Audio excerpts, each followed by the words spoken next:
Sunday, the 24th of November, and it is the Sunday Show with Neil de Beer, the president of the United Independent Movement. Welcome back, Neil. Yeah, very good morning. Maybe one of the last mornings for quite a while where I can open up the show by saying, Oppie Bokke, our last game for the season, and Springboks victorious over Wales. An unbelievable run for the South African national rugby team. And no matter what we say, Chris, they keep on lifting our spirit. They keep on looking at giving us hope. That team so inspirational this year. Not that other teams have not, but to Rassie and to Sia, thank you for a great year, but also Addy, to ensuring that we as South Africans know that we are better, that we are greater, and that we are a power to be reckoned with if we can get things right. So well done to them. Talking about another power to be reckoned with, former President Jacob Zuma. Now, it seems that there are moves afoot, Neil, to purge his loyalists from the State Security Agency. Surely that is a little too late. Now, Chris, I come from that industry. Shocking revelation this week that we are looking at not just the purging, rumor has it, of the people within the state security entity, but also the current offer now that a lot of them are offered retirement packages now over a certain age to leave state security.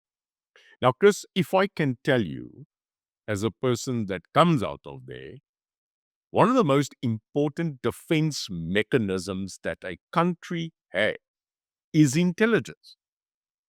Because we always classify intelligence in two main areas. One is called foreign, and the other one is domestic. It's the classic CIA America does foreign intelligence work, FBI internal. Our country had that system. After 94, we broke up national intelligence, where we then said we would have the state security agency and NI. Our national intelligence system would then be domestic, and the secret state security agency, the SSA, would be foreign. We have seen categorically the collapse of that system, and the worst of it, what people did not recognize, Chris, which was a major flag to me when it happened, was that it was at first an independent ministry. And at one stage, Cyril Ramaphosa then brought the State Security Agency Ministry under the presidency. That's a red flag. So we've not had a minister of state security. We've had a deputy minister in the presidency running state security. That same conclave have now started to say, but we need a reassessment and a re-understanding. Hey, it's too late. How much have we as a country been infiltrated, bashed, have been attacked by the lapse of that very important entity? Because without intelligence, we don't have pre-warning. Without pre-warning, we have no planning. Without planning, we have no defense. And this is something that we need to watch. Chris, an intelligence officer can be trained the tricks of the trade. But one of the biggest assets of an intelligence officer, they call them spooks and spies and 007. But one thing that makes a great intelligence officer is time spent on the ground. And that's what we are worried about now, because they are going to be removed. So the purging of saying this is an opportunity to get rid of all the people that Zuma put into state security to protect him, that's one thing. But the release of so many people, the brain drain, I think is going to hurt our intelligence service. But just going back to Zuma's time in intelligence, Neil, he must be sitting on every dirty little secret of every politician of note in this country, and is choosing perhaps not to use it in any overt manner. Who do you think is the politician who holds the most aces when it comes to the dirty secrets department? I think definitely Jacob. I mean, he was in the ANC, one of the people spearheading intelligence. He was trained by the foreign apparatus. And no doubt, people say that the man might not have a school degree, but he is streetwise. And that is why he always uses the security conclave and the intelligence scenario. And that's why he's always one ahead. So if you look at world leaders that come from the intelligence services, one of the most dramatic is Vladimir Putin, who was ex-head of the KGB. People that come out of intelligence are trained to always have connections everywhere. But there's another person, I must tell you, in my opinion, that carried state secrets as well. And that was Begitele. Ah, There's I no wanted to ask you. carried dockets on everybody. And that is what made him a dangerous man.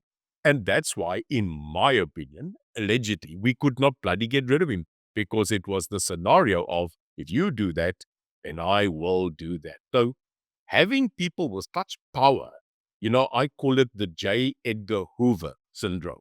One of the most powerful people in America was J. Edgar Hoover, the head of the FBI. He could manipulate and destroy presidents. And we have them here. We have them in us. And it's a form of politics. It's a form of this dirty thing called politics. But it is so obvious now that this game is being played. And if you want to be on the same level, you will have to counter it. And I'm sorry, I don't think there's people that can counter NK at this moment on that deep, dark level. Mm, mm. And another reason why former President Jacob Zuma is refusing to accept the National Disciplinary Committee of Appeals decision to uphold the National Disciplinary Commission's decision to expel him from the ANC. He bluntly states, I have MK, but I am not leaving the ANC. Chris, he's like this guy that when you braai with a white T-shirt and you're busy flinging the chops of that flame, and suddenly you look at your T-shirt, your pride white T-shirt, and there are oil spots and fat all over it. You're not going to get it out. Jacob Zuma is like one of those fat spots on a T-shirt. I wil net nie wy nie. I had a great icon in my days, Sonia Harold. Do you remember her? And I do. yeah, and she had a song, Bring vir die harlekyn nog wyn. Nog wyn. Ja, In other ek words, in onthou. English, bring this clown more wine. Because at this current moment, we have so many clowns in the circus. But this one, he is clinging, is a cling on. He doesn't want to go. And now, Chris, he gets up and he says, no, you as the ANC, you don't have the level and the right and the history to expel me. Because on Friday, his appeal against his expulsion was turned down. So he just gets up and he says, no. I'm not going to take this on double appeal. Ek bedoel, hoeveel pille wil jy nou insit? Appeal. I mean, this guy is going to end up with absolutely nothing. He'll probably go to the grave with his last hands on an appeal. So I'm saying there is no stopping of him. He's just continually going on. And I think it is an orchestrated scenario of creating attention, creating hype, and giving MK every week another 2 pages and front pages on every media. Mm. Are they playing the game? Yes, they are. Are they doing it well? Yes, they are. Does it bode well for the South African citizen? No, it does not, because these are the people that one day are wanting to take over this government. And again, we are just going to move from clown to clown and tent to tent, in my opinion. Hey, pull nie die ophou nie. Well, another power move in MKP, the appointment of economic freedom fighters defector Floyd Shivambu as the new Secretary General. What do you think, Neil? I'm not surprised. I'm not surprised about the quick rise of Floyd Shivambu within MK. I've said this before. They had to move him to settle him, made him so-called national coordinator, and then bumped him up to Secretary General. Now, there's a very specific reason. The loss, I think you can note, of the oomph of the EFF is slowly but surely every day cracking on a wall that was built on absolutely nothing. The foundation of the EFF was propaganda. The foundation of the EFF was national orchestration. The foundation of the EFF was Floyd Shivambu. It was not Julius Malema. Julius was the man that you could put a sock, put him onto a stage and do this. It was Floyd that gave that structure and continually building it. Now that he's gone, he is going to do exactly what he did at the EFF. And you can see it already, him doing the exact DNA in MK. Now, I'm telling you, Chris, this is not a absolutely uncalculated move by MK. Floyd Shivambu brings one thing which they did not have, and that was political, not credibility in the positive sense, but political street cred to a party that suddenly finds itself in a conundrum of a wild sea in parliament. He has that experience. He has that attitude that he served in parliament for an extensive time, and therefore it's another 10 peg into MK of absolutely setting down their prerogative of going into 2026. So he is now the Secretary General. It gives him a huge power. It gives him a massive entity to run. And I'm telling you now, don't be surprised that in 5 years from now, he might go higher. And that is the intent of them. And he's going to build those structures on the street. He's going to give them their propaganda. He's going to solidify them. But at the same time, make no mistake, he's also going to kill EFF. Well, meanwhile, over at the presidency, the deputy seems confident that the government of national unity would survive a democratic alliance exit. Now, I think MKP would be watching a possibility like that, salivating, would they not, Neil? Yeah, he's an idiot. You know, the problem with an idiot, Chris, is that an idiot doesn't know he's an idiot. So you've got to remind him you're an idiot. You know, he's an idiot.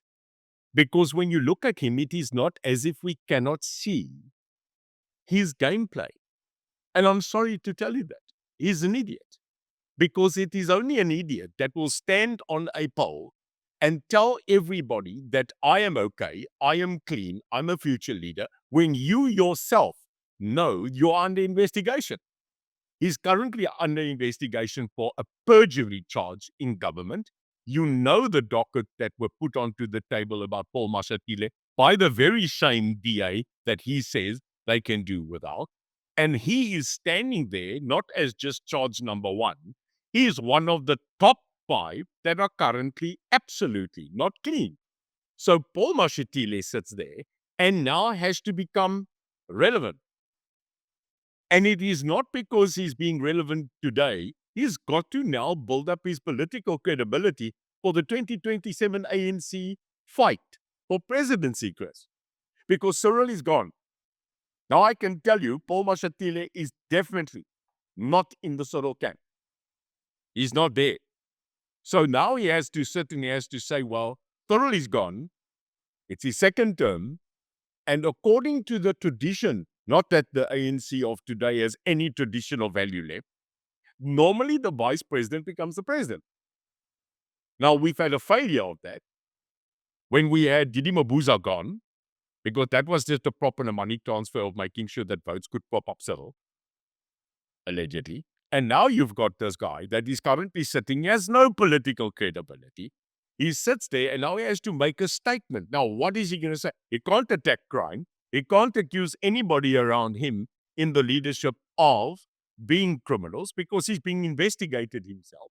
So the crime, looting kind of thing will not suit his narrative. And where the hell do you now think he comes? And he comes on a ticket of saying, we don't need the DA. We can continue with this government of national unity without the DA. That is his shot now. And I'm telling you, it is his shot to equal and become relevant to now match Mr. Lusufi, who has, as you know, also started to play his shots by ousting municipalities, making deals with the Mashabas of the world. I see that is also now made a statement by Action SA saying, we would like to now have more power in Joburg. because we're doing so well in Tuano. We really need to now extend our power in Joburg and Ekurhuleni.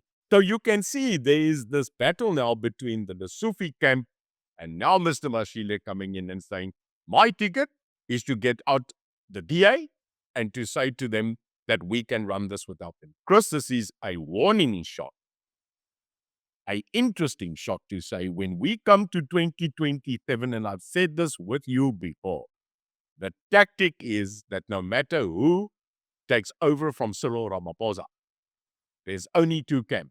It's either going to be Cyril and apparently his favorite, Mr. Ramola, to take over because he believes that he is on the Cyril GNU DA side, or it will be Paul Mashatile or Sufi. And if it goes that way, you might find these words become real, that they leave the GNU. I'll make a statement, Chris. No matter what we say, the hope of this country's continual trajectory of becoming economically better, service delivery better, making sure that we've got credibility in a government that lost it, is no doubt, and I'll say it, the DA in government were the other members of the GNU at this government. We don't have anything else. So therefore, we must pray it stays in its stead. But Paul Mashatile coming out and saying that, warning sign, not that we didn't know. Neil, who in the top 7 of the African National Congress would you declare absolutely clean? Oh, don't tell me I've asked you a trick question now. No. You know, Chris, he sat down this week, as we always do, you and I, planning this program, digging, getting my team. And I looked at the top 7 currently. It used to be the top 6. It's now the top 7 in the ANC. And just to put a matter of fact on statement, it is very easy. The president of this country, who's top 6, is standing still under a cloud. He will always remain under the Pala Pala cloud. He will always remain a person that cannot deny. And it seems people have a loss of memory. Diadem, that man was the deputy president to Jacob Zuma. That man. And it's as if we totally forget it. It's like we live in a twilight world. A deputy president knows exactly what the president knows because he's the vice president. I can therefore not be told that he didn't know. He did not know. So there he stands. He will carry that scourge of Marikana. He will carry the scourge of Pala Pala. He will carry the scourge of being a deputy president to that man called Jacob Zuma. He will carry the scourge of COVID. He will carry those indictments until he is proven in a court of law not guilty. So that's him. Paul Mashatile, who is the vice president of the ANC and the deputy president of this country, stands, I've just said, indicted himself. Then you get Gwede Mantashe, chairman of the ANC, who is clearly in the Zondo Commission, stated that he must face charges because he received a benefit from Busasa. It says so. So there's Gwede. Then Fikile Mbalula. Fikile Mbalula is mentioned as the current Secretary General of the ANC in the Zondo Commission, that he purged himself in an on-record affidavit to the then public protector. Now, when you go next, you'll see Nongomna, you'll see where that goes to in the sense of taking and being also identified as a person under suspicion. Chris, can you imagine that the fish does rot from the head? And this is the leadership of the country. So they're not clean. And I'm sorry, until they are not in a court of law, being found not guilty, no matter what we think of justice, this country sits with a leadership that is indictable, that is impeachable.